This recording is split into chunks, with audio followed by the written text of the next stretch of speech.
Get cool stuff for what you were going to do anyway. Drink beer.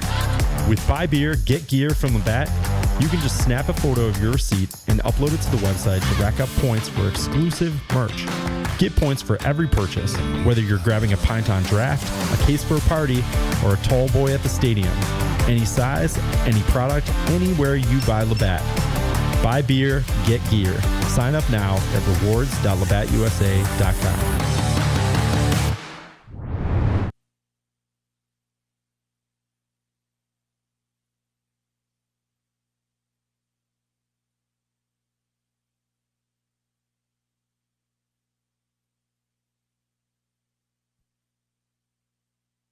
How's that?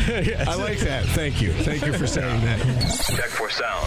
Pleasure to be on there talking with Paulie, man. He's a good dude. I'm an idiot. I'll just shut up and let you talk. I was trying to help.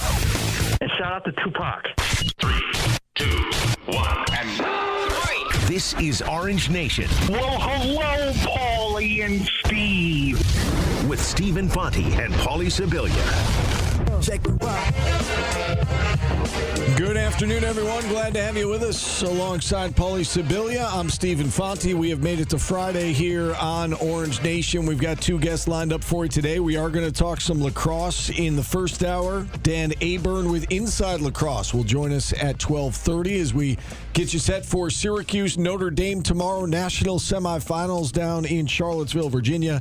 And then coming up at 1 o'clock, Buddy Boeheim headlining the TBT Boeheim's Army squad. We'll hear from Buddy coming up at 1 o'clock on the new format, the team, how he's been. See if we can get him to leak some info. We'll see, if he can tip us off on the Boeheim's Army roster at all. Plus, of course, we'll mix in your phone calls throughout at 315-437-7644. What's up, Paulie? Not much, Steve. It's Friday.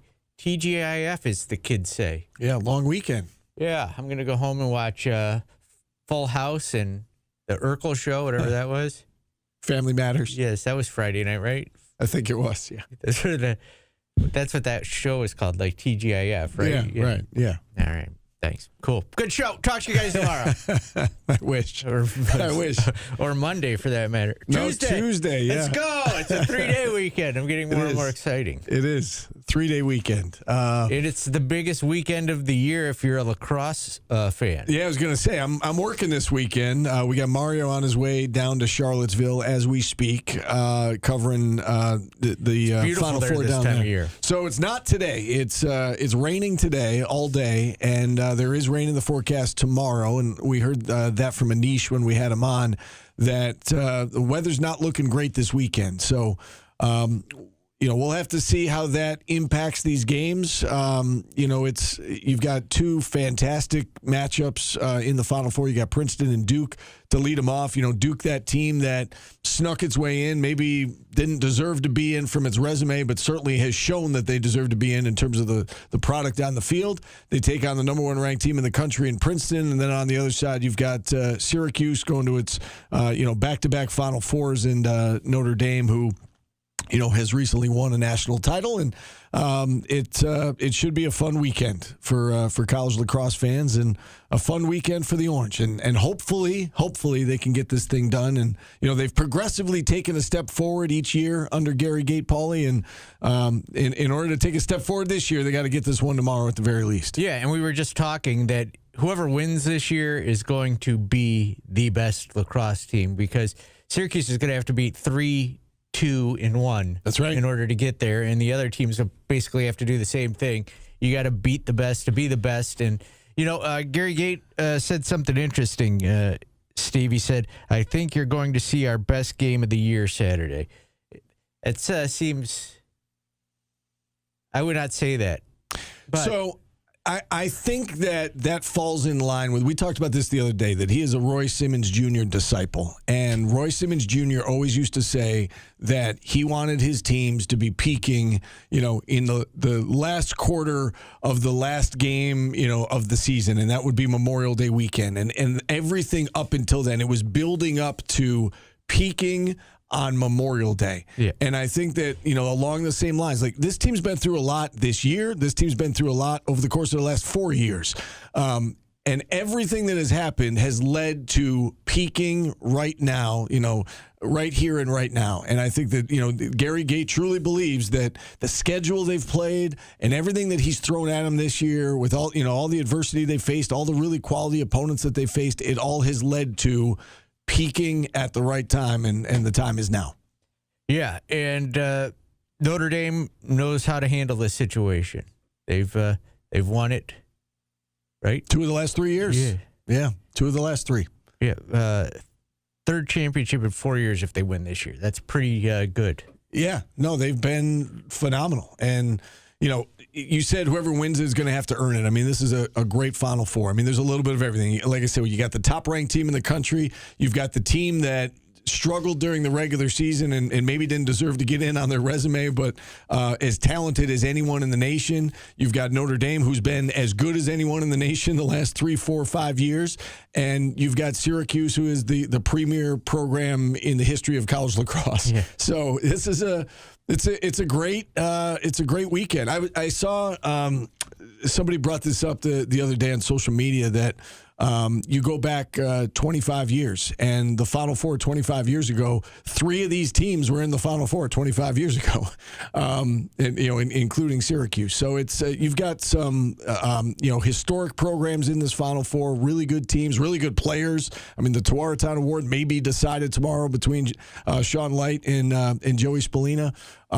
So there are a lot of storylines heading into it, and again, you hope that the weather doesn't ruin it. You hope that the weather holds up enough that we get to see these teams play at their best. Yeah, and somebody I believe you can't tell from reading in the chat if it's joking or not, but said NIL doesn't seem to be a problem for lacrosse. No, it's a scholarship thing, and Syracuse is not on the same level as everybody in scholarships, and you have to get a recruiting class and keep it and build when you have less. And that's what they got this recruiting class to do, is to get here. And they've done it 2 years in a row, and now they want to take that next step. Well, that's what I was going to say, is like the reason that Syracuse is in the Final Four is because of the seniors. This senior class is why they're here. Yeah. And they all came here 4 years ago, and this was their mission. They knew the task. The phrase all the kids are using these days about understanding the assignment. They knew the assignment when they got here. They knew it wasn't going to be pretty right off the bat, and they were thrown out there as freshmen, and it wasn't pretty right off the bat. But steadily, they've gotten better, and they've gotten to this point where they're back-to-back Final Fours. And now it's time to finish the job. But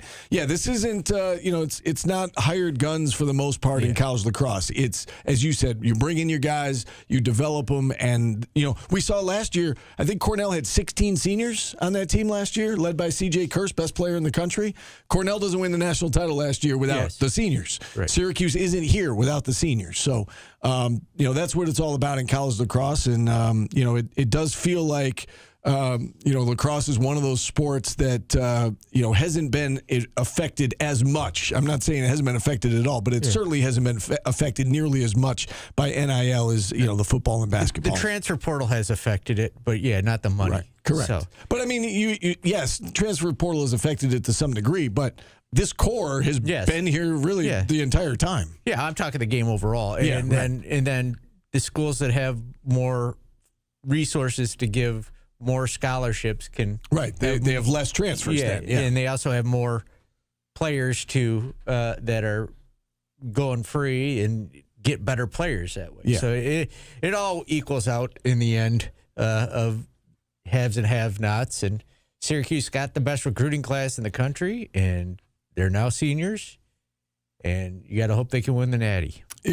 And they do have. Listen, there are 4 really good teams in the Final Four, and I think part of it is because we're so close to this program and we talk Syracuse all the time. But it does feel like, just like last year, Cornell felt like the team of destiny. There is some of that feeling with this Syracuse team, And again, maybe it's just because we're close to it, but it feels like they are due.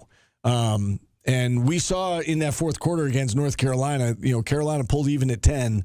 And it was like, what's going to happen? And the seniors were just like, we're not losing this game. And they went on that 3-0 run, and then they hung on and won 13-11. And, we'll have to see if that holds true again tomorrow against another really good team. As you said, SU's going to have to beat 3-2 and likely 1 in order to get this national championship. The lacrosse team being good has forced me to be cheat on one of my friends, though, Steve, because he is working this weekend, and I am going to see the new Mandalorian movie without him. Oh, really? You can't wait like an extra day or two? No. Why? Can he? Is he down there? No. Oh, can he go Sunday? I am going Sunday. Why can't he go He Sunday? said next week, and somebody asked me if I wanted to go this weekend, so I'm going. Wow. Wow. You got to take advantage, yeah. Wow. Threw him right to the curb. Why can't he go Sunday? Tough. You know, you don't delay me. I asked 2 months ago. Yeah. He had 2 months to figure this out. What day are you going? I'm going Sunday. Are you going Sunday? That's what I'm saying. Why can't he am go I dressing Sunday? up? No, I'm not dressing up as a Gamorrean guard. No, I'm not dressing up at all. Probably wear a T-shirt and jeans. You going to bring Darth Vader with you? Darth Vader will not be there. He will not come? Okay. Well, you'll have to let me know how it is, where it ranks. How many movies are there out now? Like in the Star Wars? Oh, come on, man. There's 9 of the originals, Rogue One, Solo. What's that? That's 11. 11. So this will be 12. Okay. Did I miss one? I don't know. I was asking you. They broke it down by generations, and it appears Gen X and millennials like Andor better than the Mandalorian, and then boomers and Gen Z, is that what it is? Okay. Like the Mandalorian. Okay. I haven't seen any of them other than the original 3. We were talking about this in the office the other day. If there was one outside the original 3 that I have to see, what would it be? Rogue One. Okay. It's the best one in the whole franchise. Okay. All right.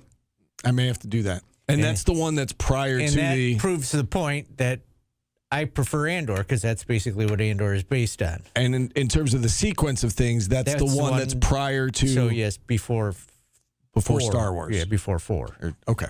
Before A New Hope. Okay. You want to borrow the DVD? I can give it to you. Do I have how do you play a DVD anymore? Do I have a DVD? I'm trying to think. What kind of household doesn't you got to at least have a DVD player, right? You have a gaming system? Yeah, you're right. I could play it on that. Okay. Am I the only person am I behind I have a DVD player in my living room and in my bedroom. Yeah.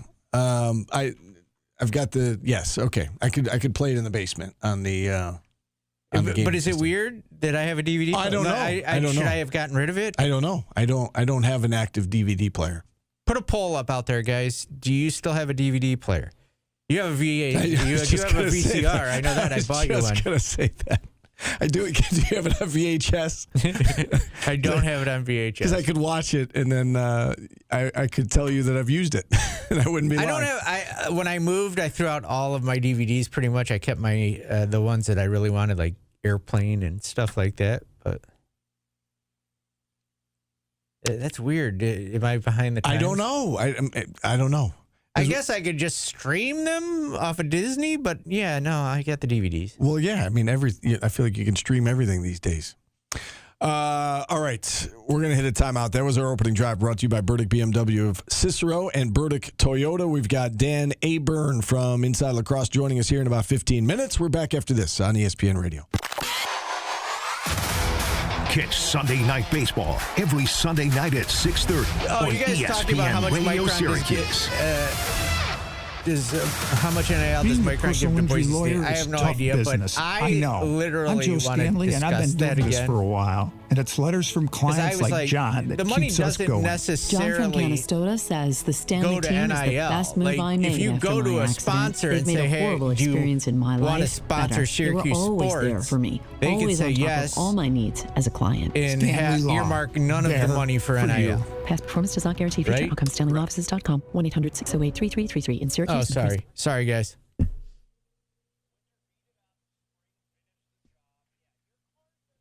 So we'll talk about that next, because I'm going to see if I can rattle off the top of my head major sponsors for Syracuse basketball. And if you do NIL, it's only a certain percentage of your buy, I'm guessing.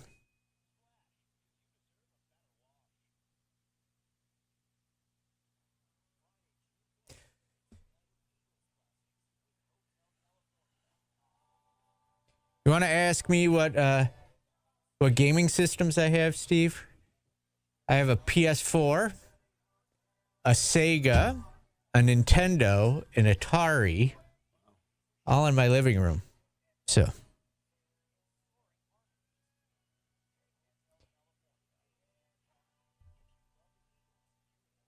that would be funny if the players did like Hims commercials or Blue Chew. I take Blue Chew before every game. No wonder I'm single. Do girls know what you have in your living room before you go on a date? Hey, let me take a picture. Send me a picture of your living room right now.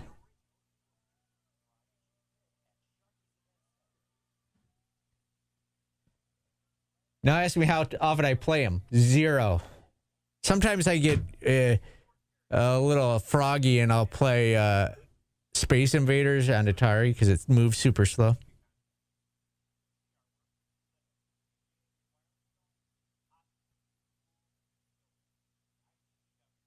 I have it on VHS also.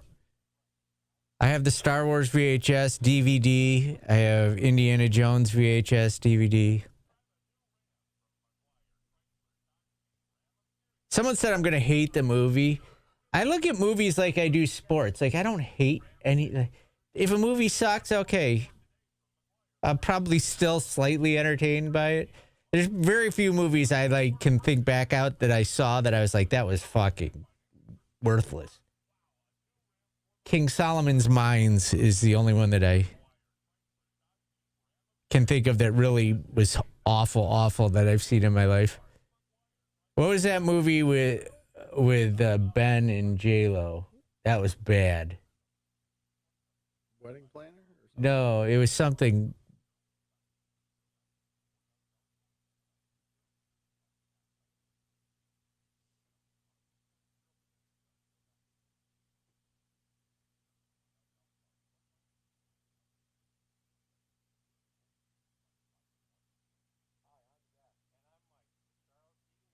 Geely, yeah, that was awful. Those are the 2 worst movies I've ever seen. King Solomon's Mines and Geely.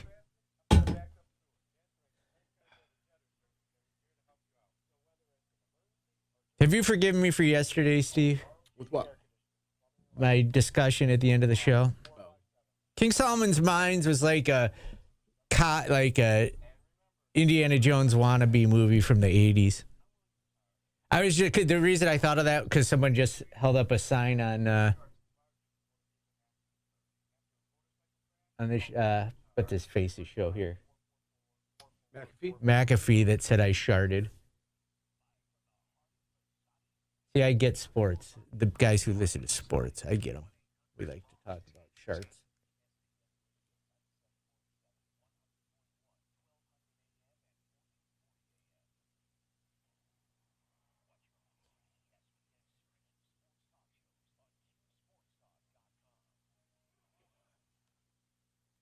Oh, no.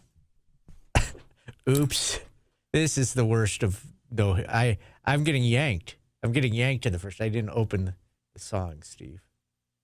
Let me open one first. So that way it won't take as long. Artist of the day, Nas and Biggie. Okay. You could have just played it like a normal bump back, bought yourself some time, and then transitioned. No. The dead air is much better. I admit to my mistakes, Steve. This was the first one. This was juicy, Steve. This was his breakthrough, right? Like a booty, juicy. I used to read Word Up magazine, Salt and Pepper and Heavy D up in the limousine. All right, this is Jamal Brunt picked the artist of the day. Yeah, so today. Juicy kicks us off. Yes. So you had David put up a poll. Most people have DVD player, according to the poll. I do not currently have one. Okay. Something happened yesterday on the show, and it just came up again today. Someone asked how much JMA gives to Boise State, because they apparently have offices in Idaho. I don't know. But there's this weird notion that Syracuse doesn't have sponsors or people that help pay for their programs, like major sponsors. And I was just thinking back to a basketball game, Steve. What happens on the free throw line every time in case somebody misses 2 shots, what happens? Get free taco? No. Or, no, what is it? Free Chick-fil-A. Chick-fil-A, yes. That's a pretty big sponsor. Chick-fil-A, Yeah. Steve. Yeah, I've heard of them. All right. The seats that the players all sit on are branded. Do you know what those are branded with? Toyota. Okay, that's 2 pretty big sponsors. I can't remember who was in the there's a major sponsor on the that backstage area too, where all the rich people eat and drink, where they can see the football players walk out and whatnot. So that's got a major. I couldn't remember that one. Lipman Mops is another one. Turning Stone. Wegmans is involved. National Grid is on the dance cam. Every one of the cams has a major sponsor on it. It's Honda definitely does.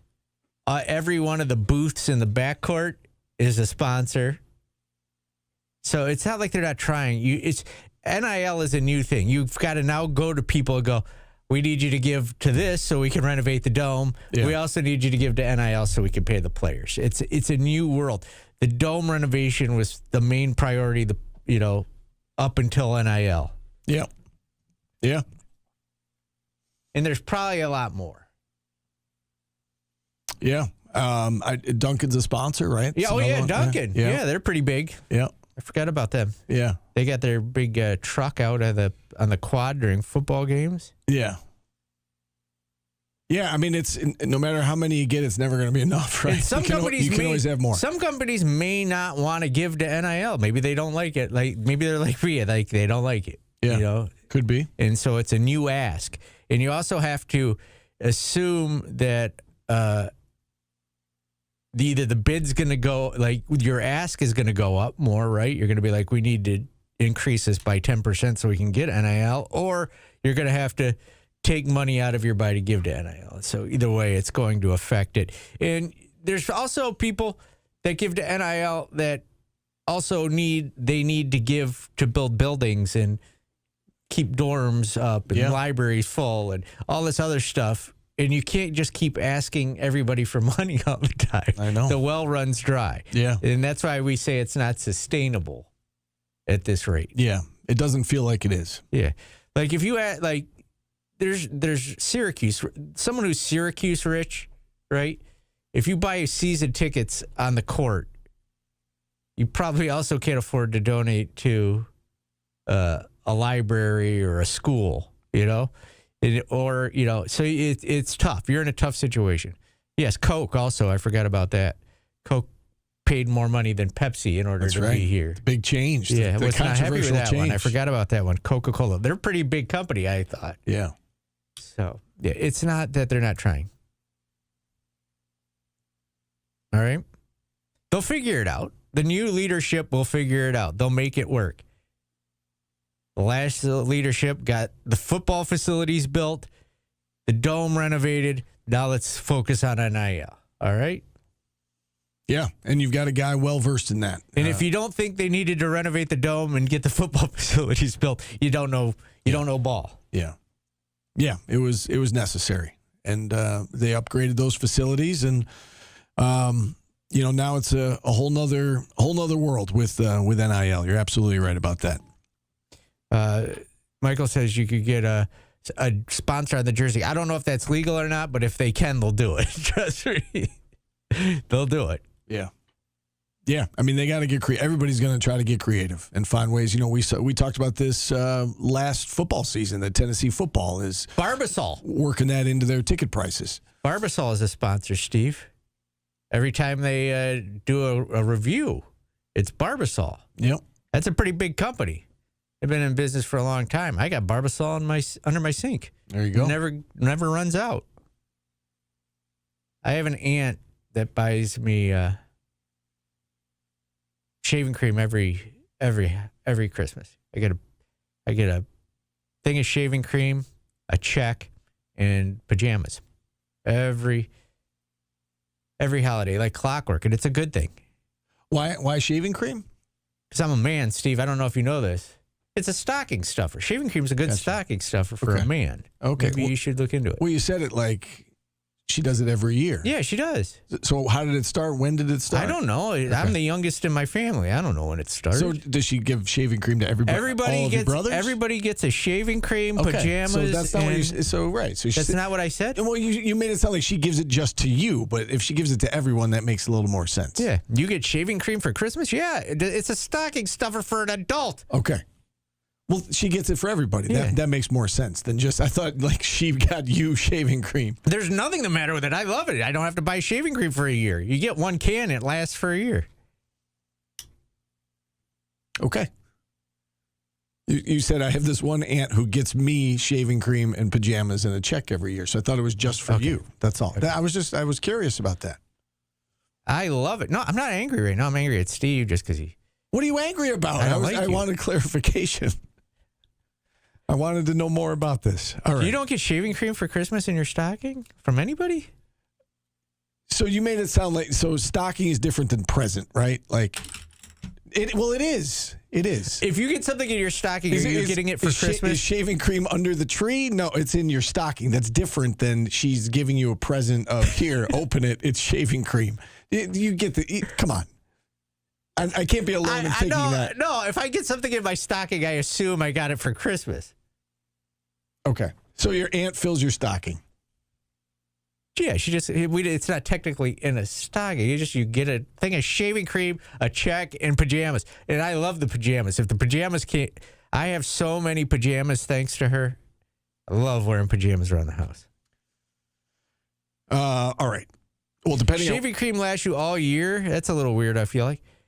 How much shaving are you guys doing? That stuff doesn't run out. It like repopulates. It's like a worm. You cut it in half, it grows it back. All right, let's stay on time. We don't want to continue this conversation and get behind with our guest coming on. We've got Dan Aburn from Inside Lacrosse. He'll join us on the other side as we preview Final Four weekend. We're back after this on ESPN Radio. Guys, if you get something in your stocking, are you getting it for Christmas? Isn't that a gift? So again, I don't know the dynamic of your family. Like my aunt doesn't like fill my stocking. Like I would get a present. No, like, she gives us like a stocking stuffer, a present, and a check. Okay. To each their own. It doesn't physically need to be in the stocking. Okay.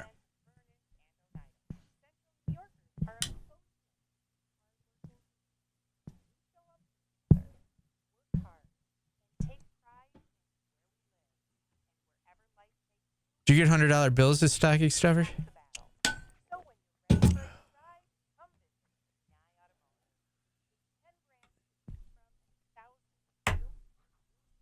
Yeah, I actually have multiple cans that she's given me because I don't go through it in a year.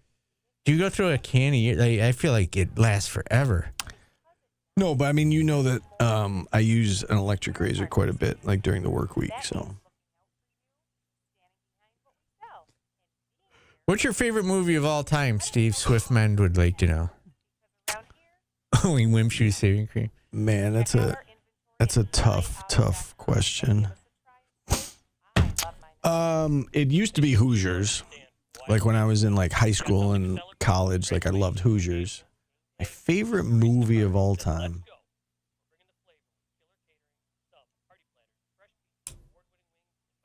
Steve gets coal for Christmas. Awesome.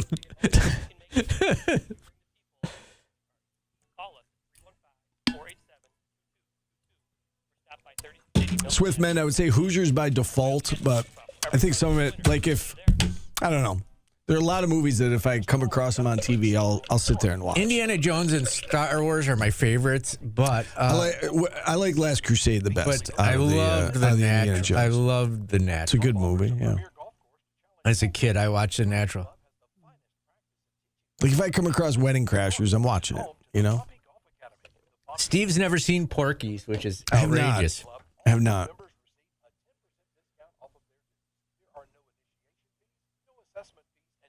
White Man Can't Jump, that's a good one. I like Back to the Future, too. I like Back to the Future. Peggy Sue Got Married. That's a low-key sleeper. I love Airplane, too. I watch Airplane. That's one of the DVDs I kept. 677-9079. That's 677-9079. Check us out at pumpyclub.com. That's pumpyclub.com. Tommy Boy's. I remember I saw Tommy Boy in the movie theater and I didn't like it. And then it grew on me as I watched it more at home.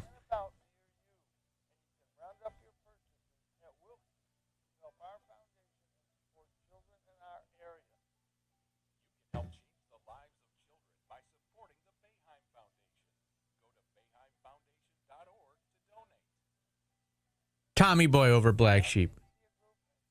My Cousin Vinny's funny. My Cousin Vinny, that's another one of those that if I come across it, I'm watching it. I have Marissa Tomei's autograph for some reason. I don't remember where I met her, but I got her autograph. How do you not remember? I don't know if I saw her at like a convention or something. Because it says to Paulie, so.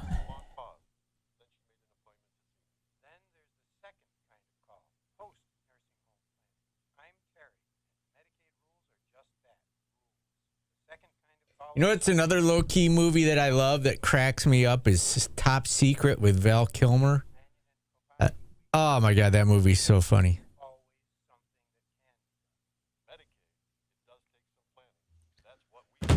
I like Casino and Goodfellas because I'm a man. Steve, you like those? Steve hates E.T. You scared of that? I hate E.T. Had a bad experience with E.T.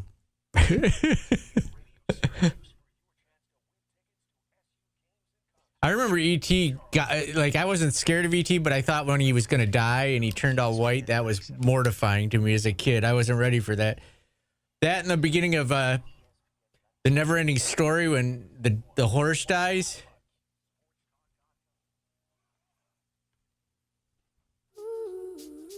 If I Ruled the World by Nas.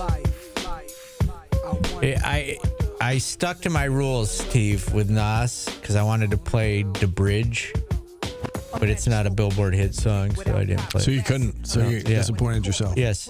I disappointed myself. I feel like my parents today. I disappointed myself.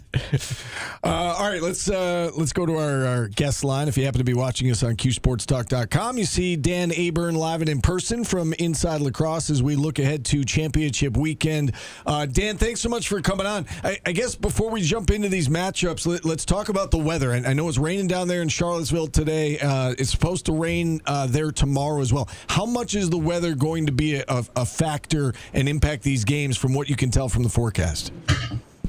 Well, first, thanks for having me again, guys. Happy to talk about championship weekend. But yeah, weather is definitely on my mind as someone who will be photographing, taking photos at every single game. So that's 5 games I got to do. And yeah, I'm honestly really worried about what that field's going to look like when you talk about the wear and tear of 5 games and the weather on a Monday. So, but yeah, it's looking like it's going to rain up to 2 hours tomorrow. So that's obviously going to affect, how tight you clutch your stick, how crisp your passes are. And I think it's ultimately going to, a wet and rainy game ultimately benefits teams who are more defensive oriented. So I think right off the bat, that's how I perceive how the weather's going to impact this weekend's games in Charlottesville.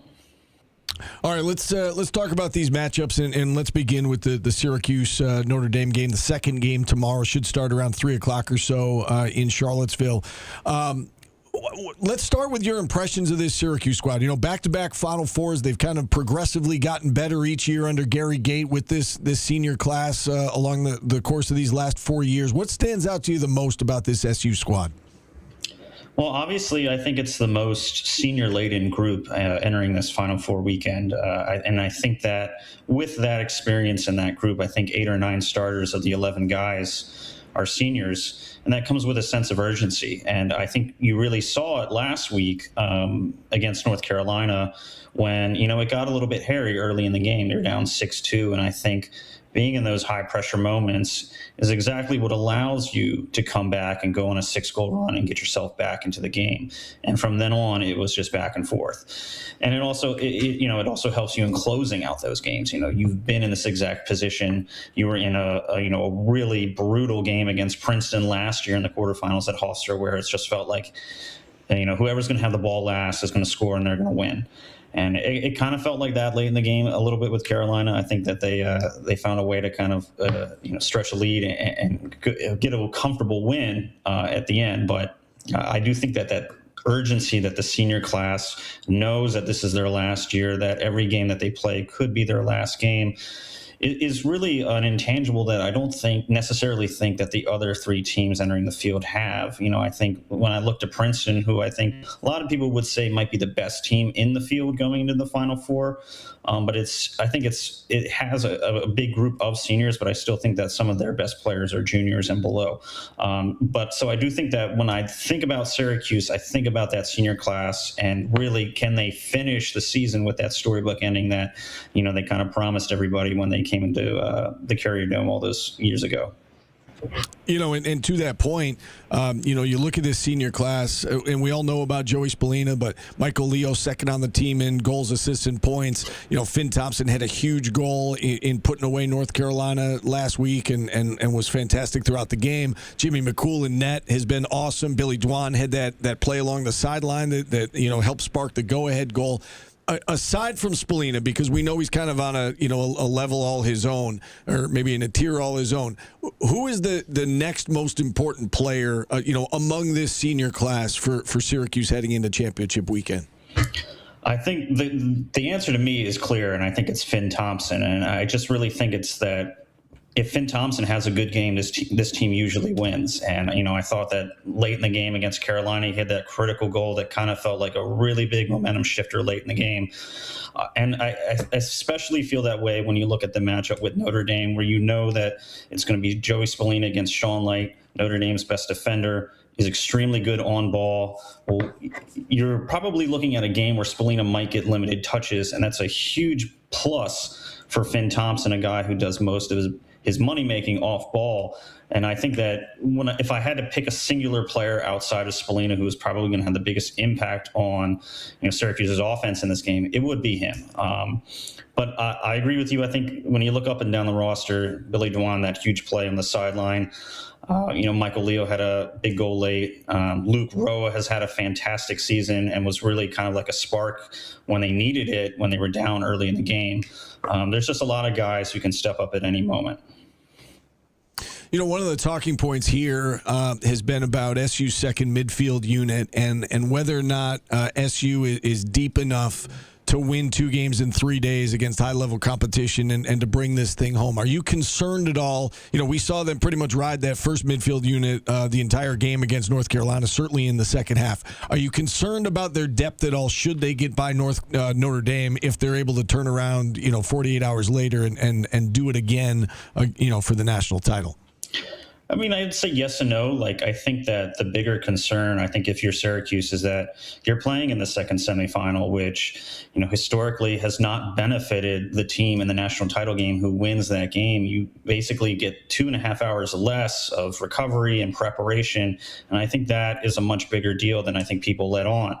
But when I look at Syracuse and their second midfield, I think, especially compared to Notre Dame, it's actually a little bit deeper. I actually think that their second midfield, while it might not be as productive, it never is as your first midfield. It's actually littered with pretty good players, and a guy like Matt McEntee or Boeheim or Wyatt Hotto, who comes out of the box. Those guys could have a player or two that impacts the game in a meaningful way. And I do think that every team going into this weekend is worried about depth to a certain degree, but I think if you're Syracuse, you do have a little bit of confidence that you have athletes on your second line and guys who can make a critical play. And really, at the end of the day, that's all you're looking for out of your second midfield is maybe 1 or 2 plays that could decide a game that comes down to a goal or two. All right, we talked a lot about Syracuse. I want to get your thoughts on Notre Dame now. You mentioned Sean Light and what he can do defensively. What else stands out to you about this Irish team? Well, I think one critical matchup of this game that we haven't mentioned yet is the faceoff X. I thought John Mullen last week, game of his life, game of his career against Brady Wambach, who I think a lot of people thought was the consensus best faceoff guy in the country. And he really showed up and made it about as even a battle as you could. And when I look at Notre Dame, it's a different monster because they've got two guys who can really bring it. Tyler Spano, who's actually a Division III transfer, and then Aiden Diaz-Matos, who's a freshman who's actually dealt with injury issues throughout the season, but I would expect him to probably take a few faceoffs if he's completely healthy in this game. And so I think that's going to be a huge part of this game, especially if it's raining, especially if each possession matters as much as they do. And so John Mullen, it's like you got to step up and replicate what you did last week. And then beyond that, I think that Notre Dame, I think their attack is not as dynamic as it's been in years past with the Kavanaughs and all that, but they do have a superstar in Josh Yago down there. But what I really think is the driving force of their offense is that they have a super athletic midfield, big, tall, fast guys who can shoot the rock and really stretch the field if they need to. And so I think if you're Jimmy McCool, you're probably going to be expecting a lot of shots from long range. And if you're, the short stick defenders and the rope unit for Syracuse, you've got to deal with that athleticism coming out of the Notre Dame midfield. All right, we'll save our predictions for the end of this, so let's switch over to the other semifinal game, Princeton and Duke, and you've got the top-ranked team in the country against a team that a lot of people thought didn't deserve to be in based on their resume, but they got in, and they've shown certainly that they belong in the Duke Blue Devils. What do you make of this matchup? The first one tomorrow, the noon game tomorrow down in Charlottesville. Yeah, this is an interesting matchup because there's been a lot of rematches throughout this tournament so far, but we haven't seen, Duke versus Princeton this year. I think, like you said with Duke, it's a team that I don't think really expected to be here. I don't know if they expected to make the field with the way that their season ended, but they caught fire in their last regular season game against Carolina, and then they've just kept building, and it really came to a head last week when they just dismantled Georgetown in the quarterfinals. I think for them, there's just kind of that sense that they're playing with house money, that hey, we're not even supposed to be here. Let's just go and have fun and ball out and play. And I think for Princeton, there is a bit of weight of expectation, this is one of our best teams in years, and it really feels like the onus is on us to get it done this year. And I kind of felt like last weekend being at that Penn State-Princeton game when things weren't really falling their way early, they clutched their sticks a little bit tighter and were just a little bit more rattled. And I wonder if Duke can explode like they did against Georgetown last week and get up on a big lead. I think that's the key for them to win this game. But other than that, I think Princeton, they bring the most balance of all the teams in entering this weekend's field. I think that their offense is extremely good. It's extremely unselfish. They're very deep. I think their shorties are actually pretty good, despite some national chatter about them, and they run pretty deep. And I think that they have the most balance of all the teams going into this weekend. But I do think that this is probably the matchup that I'm less excited for. I definitely think that the Syracuse-Notre Dame game, the second semifinal, is going to be the superior matchup in my opinion, but I am looking forward to this one as well. So, all right, let's get to those predictions then. How do you see these games playing themselves out? Yeah, I think that the first game will be a relatively high-scoring game. I think that, obviously the weather plays a part in that as well, but I think that Duke's, a team that's really revitalized on offense.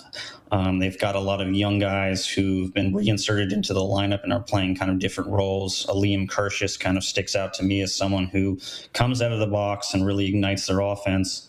And that allows their bombers, Max Sloat and Ben Johnston, guys who can really sling the rock from range to get the opportunities that they're looking for. And they can really fill up the net quickly if you don't watch out.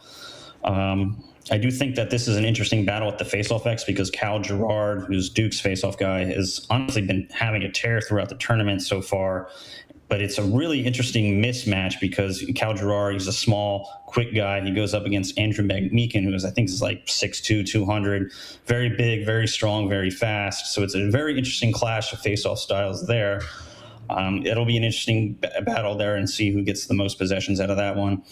But I do think that Princeton is deep enough and they're sound enough and disciplined enough to get this win. I would expect them to win by maybe 2 to 4 goals, probably a competitive game throughout. But just like against Penn State, they'll probably find a way to separate themselves in the last 5 to 10 minutes of that game. And as for, Syracuse and Notre Dame, I honestly think that we're going to see a little bit of a flipping of the script. I think, what I spoke about earlier with just that sense of urgency that this senior class carries, like, I think that they're really going to want to prove themselves in this game, especially after last year where, Joey Spallina admitted, like, we were kind of just happy to get there. Maybe didn't play as well as we needed to against Maryland, but I think that this year they're going to come in saying, like, hey, we belong here. We got back here. And we want to really prove ourselves that we belong and that, we're as good of a national title contender as any of the other teams here in the field. I do think that Syracuse is going to find a way to win. It's going to be a relatively low scoring game, I think. Long drawn out possessions, but I think that they find a way to win, like a 9-7 or a 10-8 kind of game. All right, and then you want to take a stab at Monday? So you'd have Princeton against Syracuse in the final. Yeah, just a classic 90s, early 2000s rivalry mood. It's like I said, I think that Syracuse automatically comes into that game with a disadvantage by virtue of having to play in the second semifinal. But there's also just kind of like the notion that when you get to Monday, you just throw everything out. Like, it's just really kind of comes down to like just who makes more plays. And like, I think a key example of that is, we're coming up on 10 years, the Maryland-North Carolina game from 2016, where I think nobody gave Carolina a shot in that game. It was kind of like the upstart, nobody believes in us team versus the team that's supposed to be there, is supposed to be lifting the trophy on Memorial Day. And Carolina just had the game of their life, and they ended up winning in overtime. And I think that there's a little bit of that sense going into that particular matchup. If it were to be Princeton and Syracuse, it's kind of just like, who's that second midfielder or defensive midi who comes up with a play late in the game and ultimately wins it. If I was a betting man, like, I would say Princeton's probably, the team to beat by virtue of them being a little bit deeper than Syracuse is, but also being the team that would win the first semifinal. All right. Great insight. It really is, and it should be a fantastic weekend of college lacrosse down there in Charlottesville. Dan, we appreciate the time. Do your best to stay dry this weekend. I hope it goes well for you, and I'm sure we'll have you on again as things move along. Thanks so much for coming on. Awesome, guys. Thanks a lot. All right. Dan Aburn from Inside Lacrosse joining us here on the show. And with that, we'll hit a timeout. We'll check in on the market. We'll wrap up the first hour. And then Buddy Boeheim joins us at the top of hour number 2. We're back after this on ESPN Radio.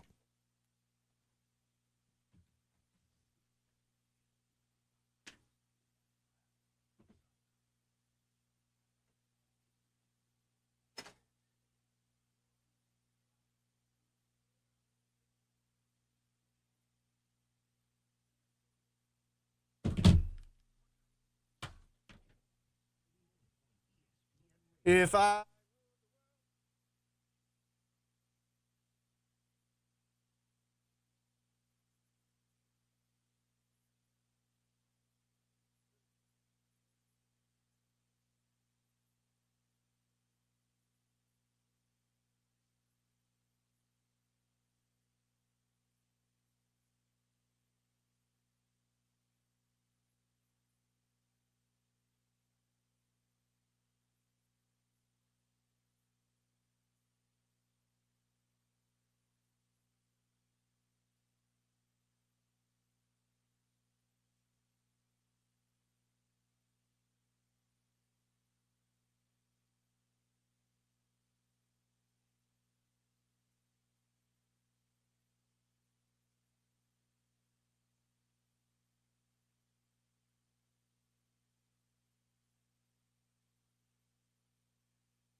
So today, one of my coworkers, Steve, one of the sales girls, pretended like she was kicking me, and she had shell toe Adidas on, and they weren't tied, and it flew off her foot and hit me right in the wang, and it hurt bad. That's what you get.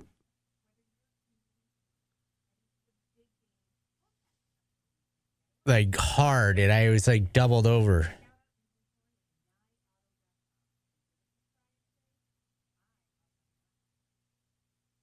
I was physically attacked.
More money, more problems.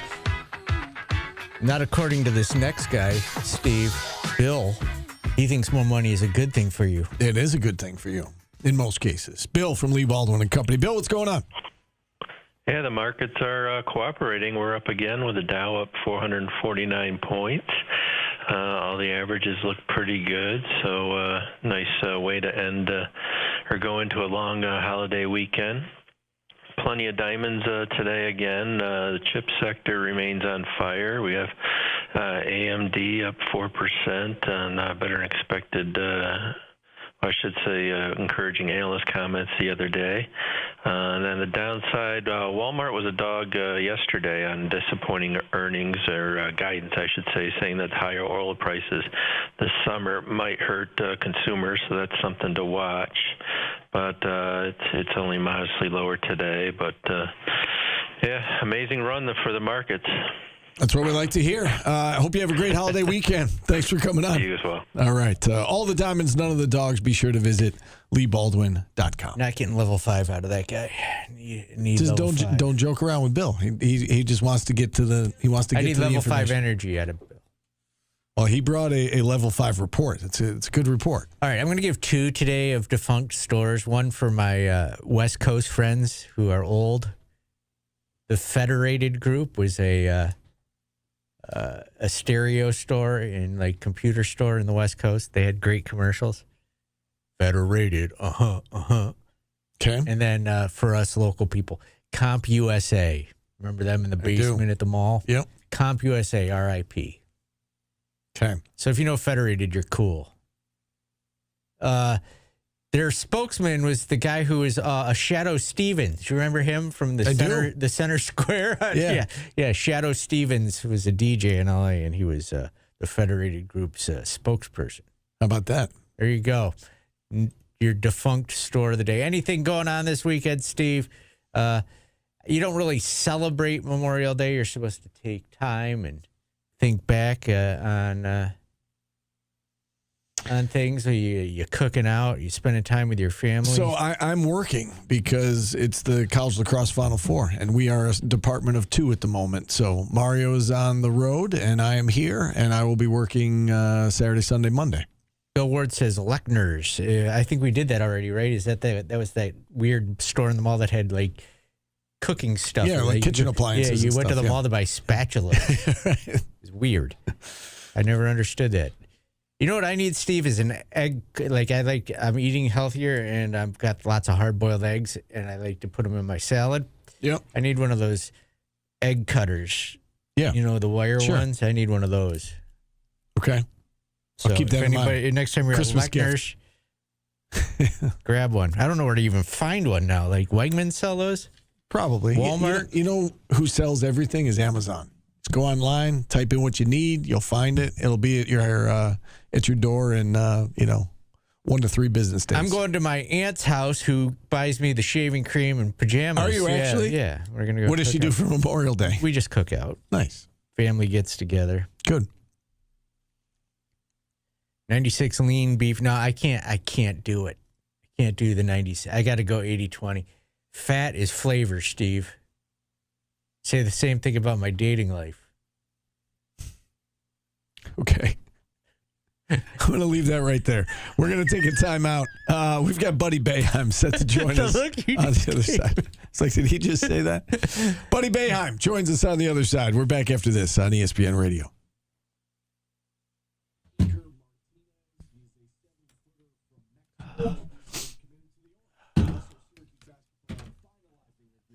Yeah, I can't do 90-10. I got to have fat. You want this, by the way? You're eyeing it. You want No, I don't want outrageous oat bread. It's not bread. It's like yeah, I know. It's dry. It's not good. It's not good. I salt and pepper and garlic powder my burger. That's a given. Generously.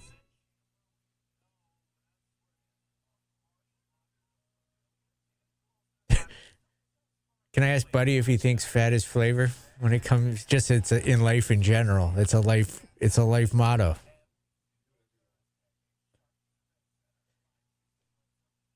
There's a Weird Al reference, Spatula City.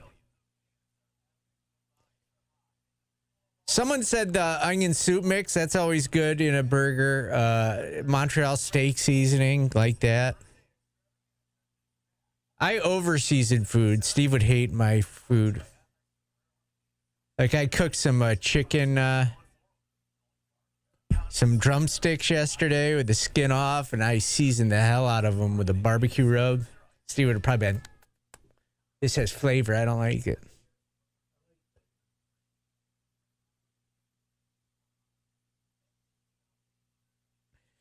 That's why I eat chicken thighs and chicken and drumsticks also. The fat is flavor.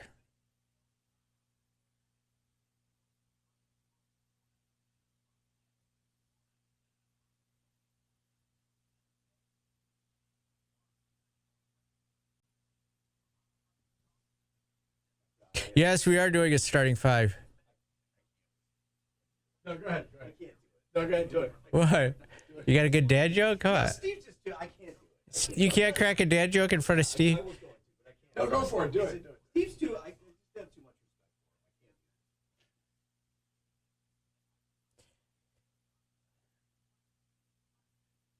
I like to get a nice crust on my burger. Are we doing a starting 5 today? Yeah. What starting 5 of what? Instruments. How many times we got to do? We are. No, I was asking. You're the one that said it yesterday. But you never said that we were definitely doing that. Starting 5 fatties.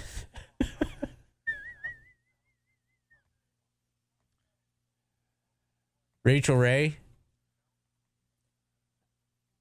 I don't feel comfortable doing that one.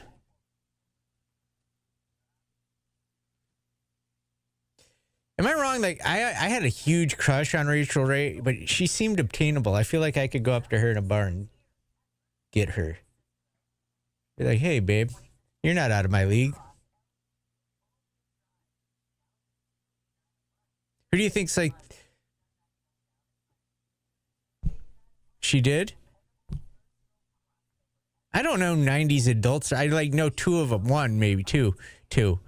Jenna Jameson and Nikki Tyler, I think she was dating.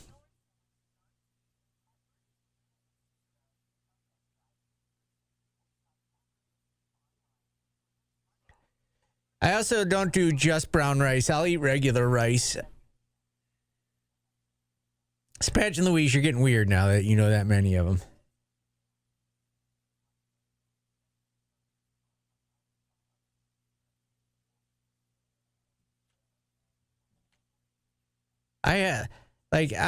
I'm just eating less calories. I'm not getting weird about it. I just eat less calories. It's working.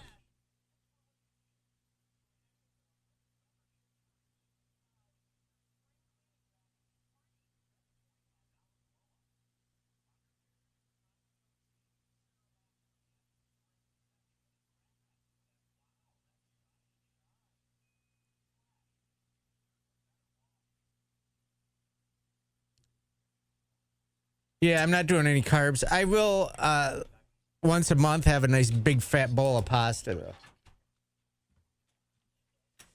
I sent Steve a dad joke at 12:15 last night, and I did not even realize it was 12:15.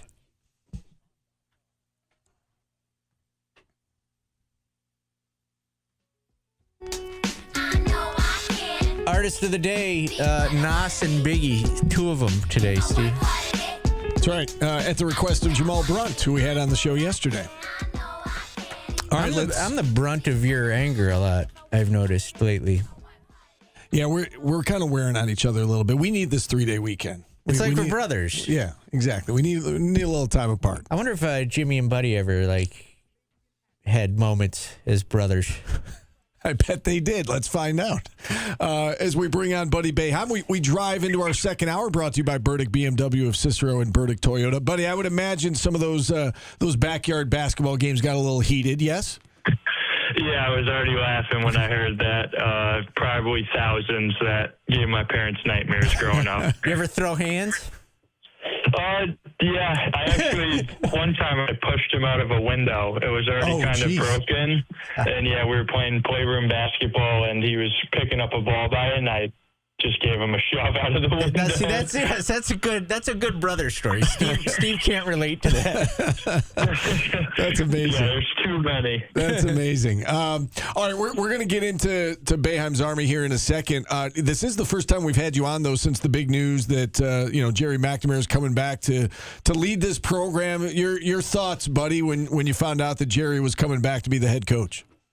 Yeah, obviously super excited for him. GMAC's like a big brother to me. I've worked with him since high school, really, and he's a big reason I've had the success I've had.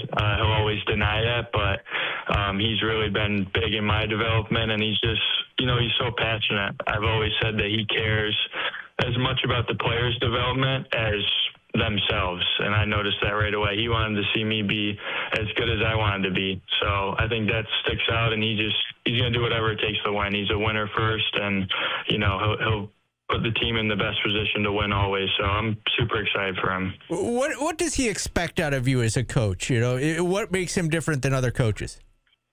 I think it's always just, since I worked out with him in high school, it was always just come in and work as hard as you possibly can and just give everything you can to be your best and have that passion that he has. I think as a coach, when he's more passionate than you as a player, it gets him going because he wants to see you have that same passion to winning and being the best you can. So he just puts everything he has into it, and he kind of expects that from you as a player. He wants you to, dive for loose balls and make winning plays and rebound, whatever it takes. So he's always has winning at the top of his mind, and he's always done that since he was a player. So it kind of speaks for itself. All right, let's bring everybody up to date if you could on where things are for you. I was reading earlier today that and we've had you on a few times over the course of the last couple of years, and you've been dealing with some injuries. Tell us where you are right now in terms of your rehab and coming through on the other side of it. Yeah, I had 2 broken ribs this year, which was obviously really tough, but was able to finish out the year with the Oklahoma City Blue, and to be up with the Thunder for, the month of February was really special and something I'll always remember. So it was overall a great season, but right now just kind of getting my ribs back to 100%, starting to work out again, and getting ready for, hopefully Summer League, and then TBT after that, which I'm obviously super excited for. Yeah, I was going to ask you in terms of when you think you'll be 100%. You think you'll be ready to go in time for NBA Summer League this summer? Yeah, that's the plan. Started working out the last couple weeks, and overall feeling pretty good. Just dealing with some soreness, but nothing too major. And I think I'm starting to turn the corner. So have about over a month for that, and I think I'll be, just about 100% for summer league. All right, you brought up the TBT, and there was a big announcement yesterday about the bracket being unveiled for the alumni portion. You guys draw Seton Hall in the first round, and the TBT is rebranding itself, right? Reformatting how they do it to a best of 3 series in the first round. It's only 16 teams total in the event, as opposed to 60 plus. What do you make of the changes? Do you like the changes that they've made to the format? I do. I really like it, honestly. I think a best of 3 is great, especially to start, because you want to, you're playing with guys that you probably played with in college or went to the same school, but it's been a long time since you played together. So I think you need, the best of 3 to get loose, and, single game elimination is obviously very tough, and this will help us get acclimated and hopefully come out and, obviously win the first game. But to play a team like Seton Hall too will be really cool. I don't know if you can mention who your teammates will be or not, but any chance we get one of the more polarizing backcourts back together in the history of Syracuse basketball? Oh, I wish. Unfortunately, Joe's getting married around TBT, so I don't think we can do that. That's my guy, though. That's obviously at least you knew who I was talking about. Of course you knew who you were talking about. Yeah, that's my forever point guard. So that's my guy, and he's having a great year overseas. Though I'm happy to see how he's a great player, and that's my guy. So hopefully in the future, next year, we're running that back for sure. Can you share anything about the roster? Is Jimmy going to be a part of the team, and anything you can share in terms of who you expect to play with this summer? Yeah, Jimmy will definitely be on the team. Talking to Elijah, I know he wants to run it back after doing it last year and how fun it was. I've reached out to Cole. He has his camp, unfortunately. I'm trying to get guys like Marek. I know it's been a while for him. He's a fan favorite, so that'd be great. I'm talked to Judah a little bit. I think he would be great in that format. And then, some other guys here and there. So we're going to see, but talking to some guys and then some guys from Syracuse that are having good years overseas too. What about another one of your former teammates, Cole Swider? Yeah, I talked to him. He has his basketball camp right around then. So, worst case, hopefully we win the first series and we'll get him down for the last couple games. But he's jammed up the first couple games, but we'll see about that. That would be great. What do you like about this event? And I think the fact that they're getting back to the roots of it truly being an alumni squad. I like that part of it, that it's not going to be a bunch of hired guns. It's going to be mostly Syracuse guys and mostly Seton Hall guys and so on and so forth. What do you like about playing in this event? Yeah, last year I was my first time, and I always came in college and growing up to watch those games, and to be able to do it after not being at Syracuse for 3 years was so fun. It's as fun as I've had playing basketball since my Syracuse days. So just the fan support. We get 4,000 sold out at SRC, and I try to stay after and take as many pictures as I can and just connect with the fans. It's the best fan base in all of college basketball, and the chance to see them and get back to the community in a little way means a lot. And also playing with former teammates and guys that I looked up to when I was growing up watching Syracuse. You say that you're still connected with, certainly connected with this city and connected with the program. When you look at the roster that's been built for next year's team, obviously Kyan and Sadiq are coming back, and I'm sure that you've seen some of the additions that Jerry has brought in through the transfer portal and even with him from Siena. What do you make of this roster, and what is kind of your expectation for year one here with Jerry leading the way? Yeah, I'm really excited. Obviously, I've watched a lot of Siena and Syracuse the last couple years, obviously because of GMAC. And first of all, I love Gavin Doty. It's hard not to root for a guy like that just leaves it all on the floor. He's a carbon copy of what GMAC would want as a player, how he was as a player. So that obviously sticks out. I think the other guys coming from Siena, a really good full effect, was really impressive in that game against, going against a top 3 pick this year, and I thought he held his own and then some. So I think those guys will be really good and translate really well to the ACC game. And then I think the kid from Temple, Tobias and Aiden, is really good. Obviously his measurements are special and just seems like he's really talented, so they'll be great. And excited for Cayenne to take that jump. Sadiq can take a huge jump, I think, and be a double-double guy. But I think they're just going to compete every night. They're going to compete like Siena's teams did the last couple years, and it's going to be fun to root for because they're going to leave it all out there. And I think they're going to have they're just going to out-execute teams and outplay teams. So I'm really excited overall. A couple local guys on the team here. And, what is it like being a local guy playing for Syracuse? Yeah, it's special. Me and Jimmy joke around because there haven't been many great players from Fulton and Chittenango, so we're really rooting for, obviously Gavin and Ryan Mesh. I think he's going to surprise people, but I think it just means more. That's the biggest takeaway, is the wins mean more and the losses obviously hurt more, but you find a way to, just take every day. You don't take every day for granted. You go into the gym, you work, and winning for the community means that much more because, those guys probably grew up in Syracuse uniforms, and it's a big part of their lives. So it definitely means a little bit more. You mentioned that the losses hurt more. I get called soft for this all the time because I think people go too far on social media. What is, like, as a player, what effect does social media have on players? Man, I think it's obviously, it's changed and it's a lot more rampant now. And, I remember my freshman year, it was tough. I think you don't realize how big Syracuse is, even growing up in it, until you're playing and you see, there's thousands of fans that are reaching out and whatnot, obviously not always positive. So I think you learn to, understand that the fans just want to win, and it's as simple as that, and you appreciate how much they care, and you just try to focus on basketball. That's the big thing. Focus on what's going on in the gym with your team, but you definitely learn to shut it out early, and you try to look at it as the fans just want you to win and put the best product on the court. So they're passionate, and I think it was tough for me early on especially, but once you prove yourself and you get to a point, you just kind of appreciate it and try to be your best for the team, and also try to win for the fans. You talk about the changes in the game. When you look at what's going on right now with NIL and college athletics and the amount of money some of these players are making in college, and we deal with it every day, Buddy, on this show about, can Syracuse compete? Do they have enough NIL to field a team in football and basketball that can compete for championships? Do you think that Syracuse will once again be on that level where they're, top 25 on a regular basis, competing for, for Sweet 16s and Final Fours on a regular basis?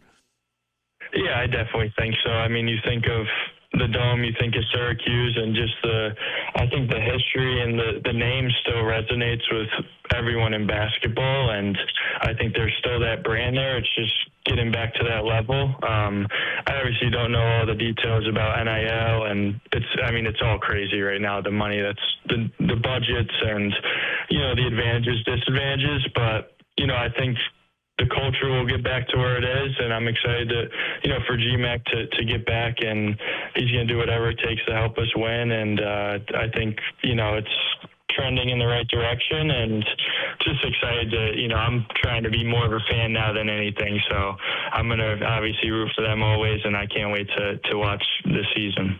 I do have to get your thoughts on the NBA's Final Four, I guess, for lack of a better term right now, especially with your, you playing in the Thunder organization. What do you make of this series with the Spurs? It seems like the winner of this series, may very well be the NBA champ, but who do you give the edge to in this Thunder Spurs series?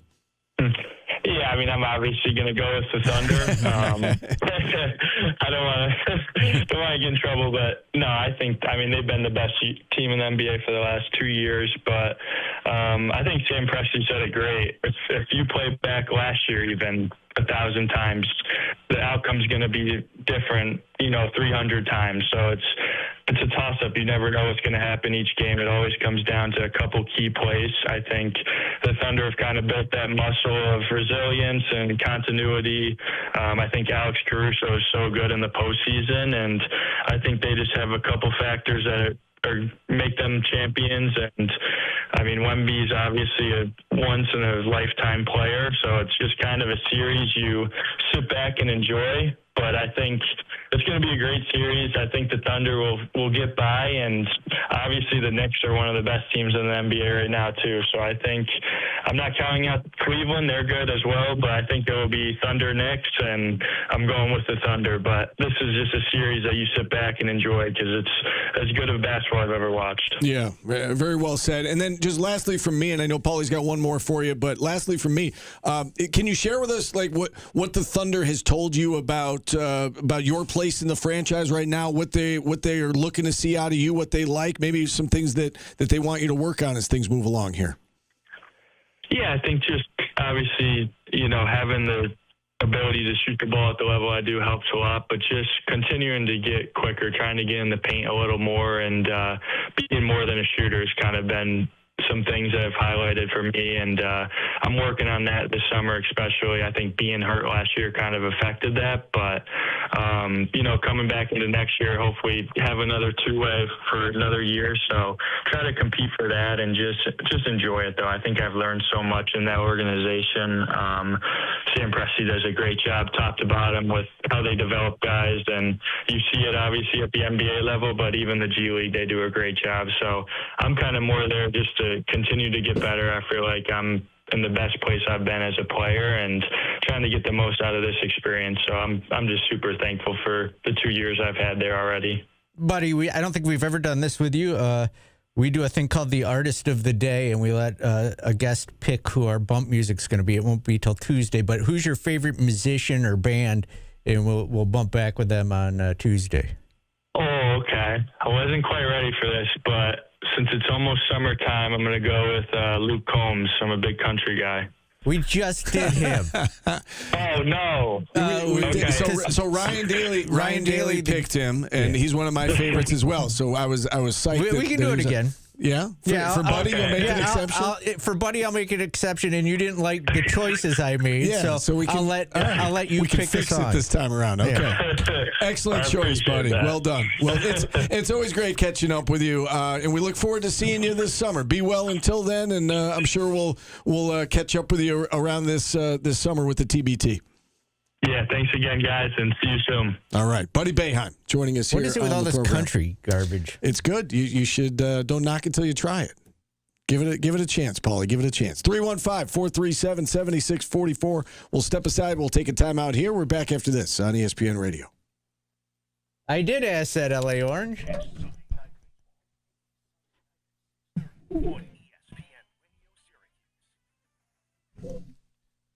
Did I ask about Cole? I did. He said he can't play until later because he's got a camp. They're joking because Buddy said it.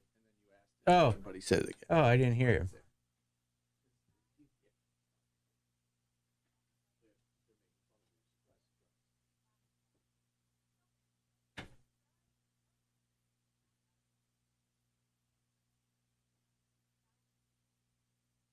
Oh, I did not hear it. Sorry.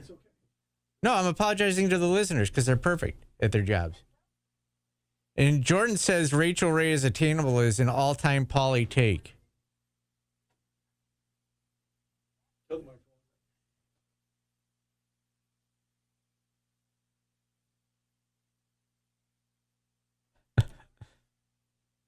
What you doing later?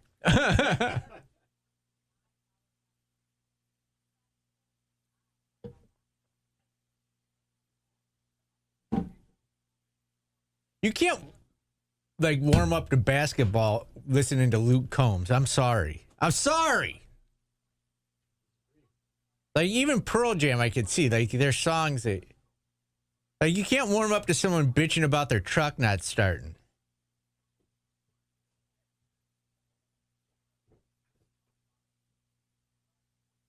Or their beer's not cold enough.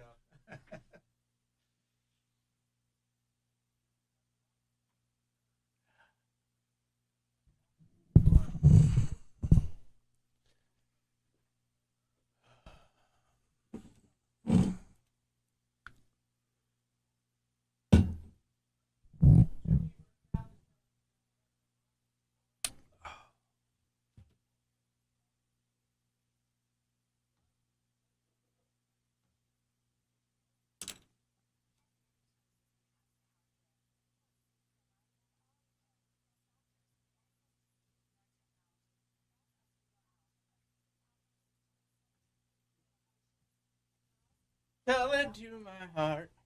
Tell me I'm the only one. I want him up to Taylor.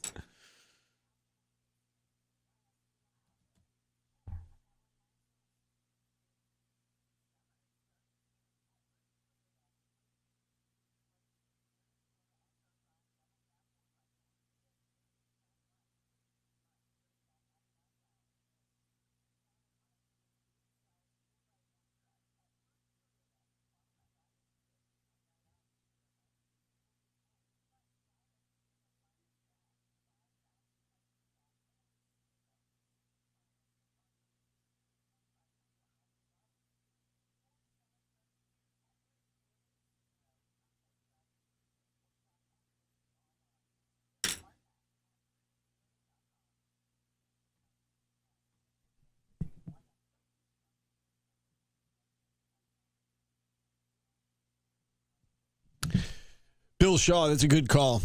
Good call. Do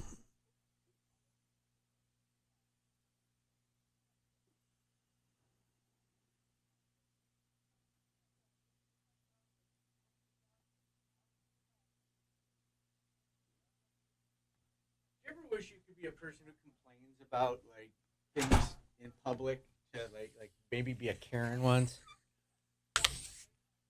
Oh, because you're saying. Like, because I go to I go to a specific gym. Yeah. And it's gross in there. Like, and you want to complain. I want to complain, but I just can't. We do the Yankees update or not? Yeah. No, not yet. That Perfect timing. Go Rays. Did they say what killed Kyle Busch? They said he just collapsed. They haven't said. They said he was. He collapsed on Wednesday in the simulator. Yeah. And 2 weeks ago when he was at Watkins Glen, he radioed during the race and said he needed treatment. They said that was a sinus infection. Yeah, persistent cough too. Yeah, but they don't know what antivirus caused it. I don't know if Gaper goes to my gym. He might be just right behind me on every machine.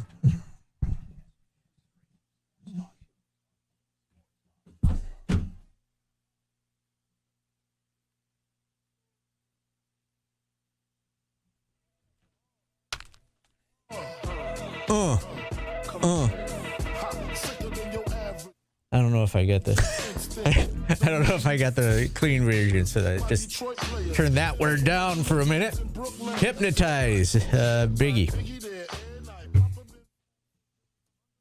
All right, we've got David in here for today's business. David, what's going on? Today's business brought to you by Superior Plus Propane. First and foremost, rest in peace to Kyle Busch. It's terrible news yesterday. Yeah. Terrible last couple of weeks. Him and Brandon Clark. He just won on Friday, too, in the Truck Series, Steve. Yeah, a week ago. I'm a big Truck Series fan. I don't know if you know that. I did not know that. Yeah, it's awful. And you go back 2 weeks ago when they were at Watkins Glen, and I'm sure you've heard the audio by now, but he radioed into his crew during the race that he needed some treatment afterwards, and the announcer said he was dealing with a sinus cold, and said, he told his crew that he needed a shot after the race. You were talking, Paulie, that there's a report out there that he collapsed the day prior on Wednesday in a simulator. And that he was hospitalized yesterday. His family had just released word that he was hospitalized, and then a few hours later, they sent out a statement along with his team that he had passed away at the age of 41. And it's it's awful. And I'm sure that we're going to hear more about the cause of death, after they do an autopsy and whatnot. But the fact remains that he's got a wife and 2 kids and all the money in the world, and life can change in an instant. And it's it's a reminder to everybody. Yeah, I'm not a big NASCAR fan personally, but when I think of NASCAR, Kyle Busch is like the first one I think of. Yeah. Yeah, I didn't realize this, but obviously reading all about him yesterday, if you take into account the 3 top series in NASCAR, he's won more races combined across those 3 series than anybody ever. In the history of NASCAR, any other driver, 2-time Cup champion, and it's I think everybody's still in shock over it. Yeah, got some better news. The New York Knicks go up 2-0 against Cleveland. Not if you're a Cavs fan, it's not. Yeah, We had Bryce on a couple of days ago. He talked about how in game 1, when they pulled Josh Hart, that wasn't really got them going. But last night, Josh Hart had it. He had a great game, put up 26 points, hit 5 of 11 threes. Big bounce back game for him. It does seem kind of like watching that game that, Cleveland, it was their game plan to let him shoot. Yeah, it was, he had open three after open three after open three. And it's kind of like a pick your poison, right? Yep. They can't handle Brunson. They obviously had trouble in game 1, in fourth quarter and overtime. Dealing with the Knicks offense. And so it was like, okay, we'll let Josh Hart try to beat us. And he did. And he made 5 threes and he knocked down a bunch of open looks. And, they went on that 18-0 run. Again, Cleveland contributed to that last night, because as well as the Knicks shot the ball and Hart was on, obviously, and, all the starters finished in double figures. It was an efficient effort offensively. But you can only go on an 18-0 run if the opponent is not scoring at the other end. And so Cleveland helped him out, once again last night. If Josh Hart's making his shots like that, they're going to be a tough out. Yeah, for sure. They're on a roll. I just got one quick question here during today's business, Steve.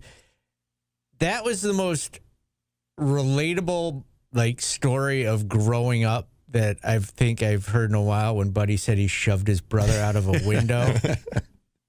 You look shook by it.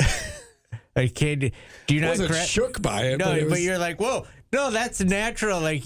You don't mean to hurt your brother, but you do things. You chase him with you ever been chased with a knife by your sibling? No. Oh my God. I've had knives thrown at me. Okay, but I can't relate at all. I didn't have a brother. I had a sister. I was the older sibling too. So. You never been chased with a knife by one of your siblings? Can't say I have. My sister did not chase me with a knife. No.